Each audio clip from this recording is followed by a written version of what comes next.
கர்த்தருக்கு ஸ்தோத்திரம். இன்றைக்கு நம்ம பார்க்கக்கூடிய தலைப்பு என்னன்னு பார்த்தீங்கன்னா, லூசிஃபர்னுடைய காலகட்டம் என்ன, சாத்தானுடைய காலகட்டம் என்ன? எசேக்கியேலின் படி பார்க்கும் பொழுது தானியேலுடைய காலத்திற்கு பிற்பாடாக தான் லூசிஃபர் விழுந்து போகிறதாக தெரியுது. ஏசாயால சொல்லும் பொழுது ஏசாயா வந்துட்டு நோவாவின் காலத்திற்கு பிற்பாடாக தான் லூசிஃபர் விழுந்து போகிற மாதிரி சொல்லுது. ஸோ எசேக்கியேலில் நம்ம பார்க்குறோம் அப்படின்னாக்கா, எசேக்கியேல் 28ஆம் அதிகாரத்தில் 3ஆம் வசனம் முதல் 5ஆம் வசனத்தில் படிக்கும் பொழுது அவர் வந்து அங்கே தானியேலை வந்து ஒரு ஸ்டாண்டர்டாக வச்சு சொல்கிறார். நீ தானியேலை பார்க்கிலும் ஞானி, மறைபொருளானது உனக்கு ஒன்றும் இல்லை அப்படிங்கிறாரு. அப்போது தானியேல்னு ஒருத்தன் வாழ்ந்திருந்தா தான் அவனை வச்சு ஒரு ஸ்டாண்டர்டாக வச்சு நீ அவனை பார்க்கிலும் ஞானின்னு சொல்கிறாங்க. அப்போது இவன் விழுந்து போனதுக்கப்புறம் தான் சொல்கிறாங்க இந்த பாயிண்ட்டை. ஸோ தானியேல் காலத்துக்கு அப்புறம் தான் லூசிஃபர் விழுகை இருக்குதுன்னு நம்ம எடுத்துக்கொள்ளலாம். அதே இது ஏசாயா சொல்லும் போது பார்த்தீங்கன்னா, ஏசாயா 14ஆம் அதிகாரம் 9ஆம் 10ஆம் வசனங்களில் நம்ம பார்க்கும் பொழுது, கீழே இருக்கிற பாதாளம் உன் நிமித்தம் அதிர்ந்து உன் வருகைக்கு எதிர்கொண்டு பூமியில் அதிபதிகளாய் இருந்து செத்த ராட்சதர்கள் அவரையும் முன்னிமித்தம் எழுப்பி ஜாதிகளுடைய எல்லா ராஜாக்களையும் அவர்களுடைய சிங்காசனங்களிலிருந்து எழுந்திருக்க பண்ணுகிறது. அவர்கள் எல்லாரும் உன்னை நோக்கி, நீயும் எங்களைப் போல பலட்சயமானாயோ, எங்களுக்கு சமமானாயோ என்று சொல்லுவார்கள் அப்படின்னு வருது.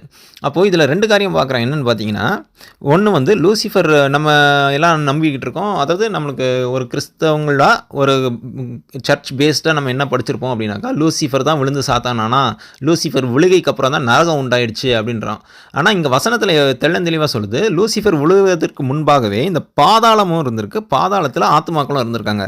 பாதாளம் உன் நிமித்தம் அதிர்ந்தது அப்படின்னு சொல்லப்படுது. இங்கிலீஷில் பார்த்தீங்கன்னா, hell from beneath is moved for thee to meet thee at thy coming அப்படின்னு வருது. அதாவது ஹெல்லே வந்துட்டு லூசிஃபர் விழுகையை வந்து அவ்வளோ எதிர்நோக்கி, அதாவது இவன் விழுந்து போவான்னு அப்படின்றத அறியாமல் அவன் விழுந்து போகிறத பார்த்து அதிர்ச்சி ஆகிறாங்க. அப்போது அதில் உள்ள ஆத்துமாக்கள் யாருன்னு பார்த்தீங்கன்னா, ராட்சதர்கள், பூமியை ஆண்ட ராட்சதர்கள் அப்படின்னு சொல்லப்படுகிறது.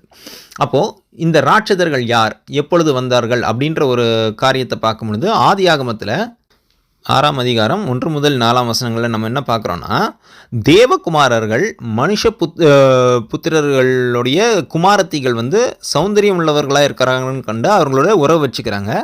இந்த 2 கலப்புக்கும் பிறந்தது தான் இந்த ராட்சத ஆத்மாக்கள் அப்படிங்கிறத நம்ம தெளிவாக பார்க்குறோம். இதுக்குள்ள சிலர் வந்து ஒரு விதண்டாவாதம் கலப்புறாங்க. எப்படின்னா, இது வந்து தேவகுமாரர்கள் அப்படின்றது வந்து காயினுடைய சந்ததி அப்படின்னு சொல்கிறாங்க. ஆனால் காயினுடைய சந்ததி அப்படின்னு பார்த்தீங்கன்னாக்கா, அது எல்லாருமே காயினுடைய சந்ததியில் தான் வருவோம், காயின் சேத்துடைய சந்ததியில் தான் வருவோம்.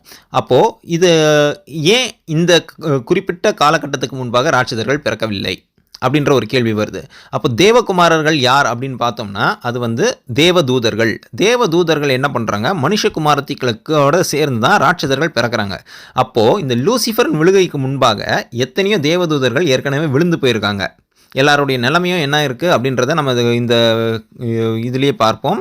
அப்போது அவர்கள் விழுந்து இந்த ராட்சதர்கள் உண்டாக்குறாங்க. அப்போது இந்த ராட்சதர்களும் அழிஞ்சதுக்கு பிற்பாடாக தான் அவங்க பாதாளத்துக்கு அவங்க ஆத்மா போகுது. இதுக்கப்புறம் தான் என்ன ஆகுது, லூசிஃபர் விழுகிறாரு. லூசிஃபர் விழும்போது கேட்குறாங்க, அதாவது அந்த பாதாளமே அதிர்ந்து இதில் இருக்கக்கூடிய ராட்சத ஆத்மாக்கள், நீயும் எங்களைப் போல பலலட்சியமானாயோ அப்படின்னு கேட்குறாங்க. ஸோ லூசிஃபரனுடைய விழுகைன்றது வந்து எவ்வளவோ காலத்துக்கு பிறகு தான் நடக்குது. இது வந்து நம்ம நினைக்கிற மாதிரி ஏதேன் தோட்டத்தில் ஆண்டவர் மனுஷனை வைக்கிறதுக்கு முன்னாடி நடந்த காரியம் இல்லை. அப்புறம் இன்றைக்குள்ள காலகட்டத்தில் வந்துட்டு நம்ம என்ன நினச்சிக்கிட்டு இருக்கோன்னா, இன்னொரு விஷயம் என்னென்னா, தேவதூதர்களை வந்துட்டு லூசிஃபர் தான் கீழே தள்ளி விட்டுட்டான் அப்படின்றத நம்ம நினச்சிக்கிட்டு இருக்கோம். ஆனால் நம்ம தெளிவாக பார்க்குறோம். வெளிப்படுத்தல் 12ஆம் அதிகாரம் 4ஆம் வசனத்தில் வலு சர்ப்பம்ன்றது சாத்தான், அவனுடைய வாளை வச்சு நட்சத்திரங்களை தள்ளி விடுறான் அப்படி தான் நம்ம வாசிக்கிறோம். அப்போது இந்த தேவதூதர்களை தள்ளி விட்டது வந்துட்டு லூசிஃபர் கிடையாது, சாத்தான். அப்போது லூசிஃபருடைய ஒரே தப்பு என்னென்னா, பெருமை நான் தேவனாக இருக்கணும்னு நினச்ச காரியம்தான் அது நினச்சது. அதாவது நம்ம கேள்விப்பட்டிருக்கோம், இரும்பை வந்து யாராலையும் கெடுக்க முடியாது, தன்னுடைய அதுவே துரு பிடிச்சாதான் அது கெட்டு போகும். அதை போல தான் இங்கேயும் நடந்திருக்கு. ஏன்னா லூசிஃபரை பற்றி சொல்லும் பொழுது, பூர்ண சௌந்தரியம் உள்ளவன், பூர்ண அழகு உள்ளவன், அவனுக்கு மறைப்பொருளானது ஒன்றும் இல்லை, அவ்வளோ பர்ஃபெக்டாக ஆண்டவர் வந்து அவனை க்ரியேட் பண்ணியிருக்காரு. அப்போ க்ரியேட் பண்ணியிருக்கும் போது எப்படி இவன் விழுந்தான் அப்படின்றது இந்த பெருமையினால தான் லூசிஃபர் விழுந்தானே தவிர அவனை சாத்தானாலையும் தள்ள முடியல. மற்ற தூதர்களை தள்ளினாலும் லூசிஃபரை வந்து சாத்தானால் தள்ள முடியவில்லை. லூசிஃபரும் விழுந்து போன தூதர்களும் சேர்ந்து சாத்தானா அவனுடைய தூதர்களும் ஆயிட்டாங்க அப்படின்னு நம்ம நம்பிட்டு இருக்கோம் நிறைய பேர். ஆனால் வேதம் அதை குறித்து என்ன சொல்லுகிறது, விழுந்து போன தூதர்களை குறித்தும் சாத்தானையும் அவனுடைய தூதர்களையும் குறித்து என்ன சொல்லுகிறது என்ன பார்க்கலாம்.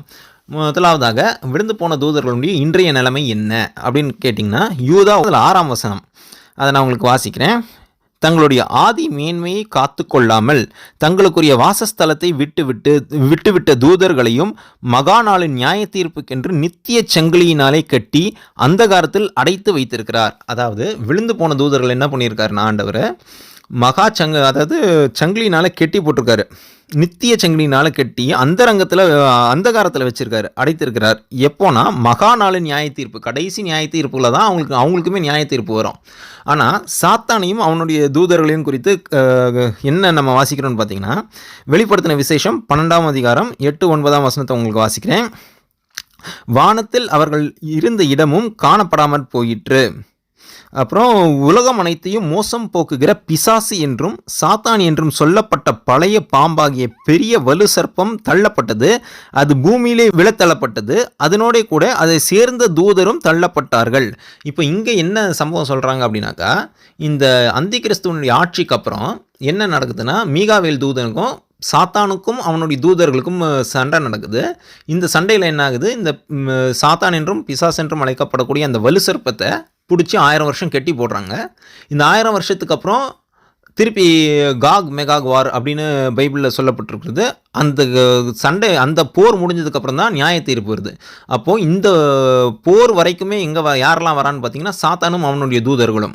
ஆனால் விழுந்து போன தூதர்கள் என்ன பண்ணப்பட்டிருக்காங்கன்னா, இன்ன வரைக்கும் நித்திய சங்கிலினால் கெட்டப்பட்டு நியாய தீர்ப்பு நாளில் தான் அவங்க வெளியே வருவாங்க. இது ஒரு முக்கியமான விஷயம். விழுந்து போன தூதர்களுக்கும் சாத்தானும் அவனுடைய தூதர்களுக்குமான ஒரு முக்கியமான வித்தியாசம். அதே போல் இந்த விழுந்து போன தூதர்கள் மூலமாக தான் இந்த ராட்சத வம்சமும் வந்தது. இப்பொழுது லூசிஃபரையும் சாத்தானையும் குறித்த கூட ஒரு சில விவரங்களையும் வித்தியாசங்களையும் நம்ம காணலாம். முதலாவதாக நம்ம பார்த்தோம்னா, லூசிஃபர் என்பவன் நரகாதிபதி, நரகத்தின் அதிபதியாக ஆண்டவர் அவனை வைத்திருந்தார். இதுக்கு ஆதாரமாக நம்ம பார்த்தோம்னா, ஏசாயா 14ஆம் அதிகாரம் 4ஆம் வசனம் முதல் 6ஆம் வசனம் மற்றும் 16 முதல் 18ஆம் வசனங்கள் வரை நம்ம வாசித்தோம்னா தெரியும். பூமியை நியாயம் தீர்க்கிறதுக்கும் வச்சுருந்தாரு, நரகத்தில் உள்ள ஆத்துமாக்களை தண்டிக்கிறதுக்கும் ஆண்டவர் லூசிஃபரை தான் வச்சுருந்தார்.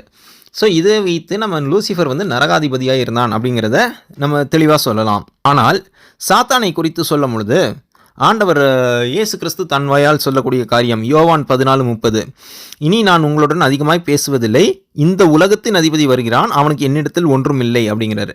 அவருடைய சோதனை காலத்திலேயே பிசாசுக்கும் அவருக்கும் ஒன்றும் இல்லை அப்படிங்கிறத சொல்லிட்டு திருப்பி சொல்கிறாரு. அவருடைய மரணத்துக்கு முன்பாக அதை கன்ஃபார்ம் பண்ணுறாரு, இந்த உலகத்தின் அதிபதி வருகிறான். அப்போது இந்த சாத்தானை உலகத்தின் அதிபதி அப்படின்னு சொல்கிறாரு. அதே போல் 2 கொரிந்தியர் 4ஆம் அதிகாரம் 4ஆம் வசனத்தில், தேவனுடைய சாயலாய் இருக்கிற கிறிஸ்துவின் மகிமையான சுவிசேஷத்தின் ஒளி அவ்விசுவாசிகளாகிய அவர்களுக்கு பிரகாசியாதபடிக்கு இந்த பிரபஞ்சத்தின் தேவனானவன் அவர்களுடைய மனக்கண்களை குருடாக்கினான். அதாவது என்ன சொல்ல வர்றாருன்னா, இந்த பிரபஞ்சத்தின் தேவனானவன், அந்த சாத்தானை பிரபஞ்சத்தின் தேவனானவன் என்ன பண்ணுறான்னா மனக்கண்களை குருடாக்குகிறான். இரண்டாவதாக நம்ம பார்க்கும் பொழுது, லூசிஃபர் என்பவன் இறை சக்தியை எதிர்த்து வேலை செய்யக்கூடிய ஒரு தன்மை கொண்டவன். அதாவது நம்ம இதை 2 தெசலோனிக்கேரில் நம்ம பார்த்தோம் இல்லையா, 2 தெசலோனிக்கேர் 2ஆம் அதிகாரம் என்ன பார்க்குறோன்னா, தெய்வம் என்று சொல்லப்படத்தக்க எல்லாத்துக்கும் ஆராதிக்கப்படுகிற எல்லாத்துக்கும் மேலாக தன்னை உயர்த்துகிறவன், அதை எதிர்த்து அவனை உயர்த்துகிறான் அப்படின்னு படிக்கிறோம் வசனத்தில். ஆனால் சாத்தான் சக்தி என்பது நம்ம தெய்வ சக்திக்கு கட்டுப்பட்டு வேலை செய்யக்கூடியது. இதற்கு ஆதாரமாக நம்ம ஒரு சில வசனங்களை பார்ப்போம். 1 சாமுவேல் 18:10-11 வசனங்களில் நம்ம பார்க்கும் பொழுது, தேவனிடத்திலிருந்து அனுப்பப்பட்ட ஒரு பொல்லாத ஆவி சவுலை தொல்லை பண்ணுது. யோபனுடைய சம்பவத்தில் நடக்கும்போது, யோபு உத்தமனாக நடக்கிறான், தேவனுடைய பார்வையில் சன்மார்க்கனுமா தீமையை வெறுக்கிறவனுமா இருக்கிறான். சாத்தான் போகும்போது ஆண்டவர் கேட்குறாரு, யோபு கவனிச்சான்னு கேட்குறாரு. அப்போ நீங்கள் எல்லாத்தையும் கொடுத்துருக்கீங்க, அதனால தான் அவன் அப்படி இருக்கான் அப்படின்னு சாத்தான் சொல்லவும், ஆண்டவர் என்ன சொல்கிறாருன்னா, அவனை நீ எல்லாமே பண்ணிக்கோ, அவனுடைய உயிரை மட்டும் விட்டுரு அப்படின்னு சொல்கிறாரு. அப்போ கூட அந்த சாத்தான் தேவ கட்டளைக்கு கீழ்ப்படிந்து தான் வேலை செய்கிறது. இதற்கப்புறம் நம்ம என்ன பார்க்குறோன்னா, 1 கொரிந்தியர் 5ஆம் அதிகாரம் 5ஆம் வசனத்தில் அந்த கொரிந்திய சபைக்கு பவுல் அப்போஸ்தலன் எழுதுகிறாரு. அதாவது அங்கே அந்த சபையில் வேசித்தனம் அதிகமாக நடக்கிறது. அப்போது அவர் ஒரு சிலரை பற்றி சொல்லும் போது, அப்படிப்பட்டவனுடைய ஆவி கர்த்தராகிய இயேசு கிறிஸ்துவின் நாளிலே ரட்சிக்கப்படும்படிக்கு மாம்சத்தின் அழிவுக்காக நம்முடைய கர்த்தராகிய இயேசு கிறிஸ்துவின் நாமத்தினாலே அவனை சாத்தானுக்கு ஒப்பு கொடுக்க வேண்டும் என்று தீர்ப்பு செய்கிறேன் அப்படிங்கிறாரு. அதாவது என்ன சொல்கிறாருன்னா, அவனுடைய மாம்சம் அழுகட்டும், ஆனால் அவனுடைய ஆத்மா ரட்சிக்கப்பட வேண்டும்ன்றதுக்காக சாத்தானு இடத்துல அவனை ஒப்பு கொடுக்குறேங்கிறாரு.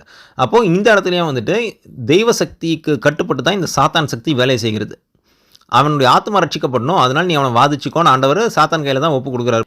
இதே போல தான் இன்னொரு இடத்துல பவுல் அப்போஸ்தலன் சொல்லும்போது தீமோத்தேயுக்கு எழுதும்போது 1 தீமோத்தேயு 1ஆம் அதிகாரம் 19 மற்றும் 20ஆம் வசனங்களில் இந்த நல்மனசாட்சியை சிலர் தள்ளிவிட்டு விசுவாசமாகிய கப்பலை சேதப்படுத்தினார்கள்னு சொல்லிட்டு 2 பேரை குறிப்பிடுகிறாரு.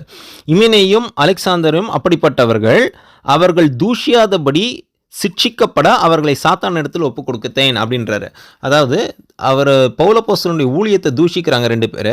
அவங்க தூஷிக்காமல் இருக்கிறதுக்கு சாத்தானுடைய கையில் பவுல் அப்போஸ்தலன் அவங்கள ஒப்பு கொடுத்தேன் அப்படிங்கிறாரு. அப்போ இதிலேருந்து நல்லா தெளிவாக தெரியுது என்னவென்றால், இறை சக்திக்கு கட்டுப்பட்டு தான் சாத்தான் சக்தி வேலை செய்கிறது.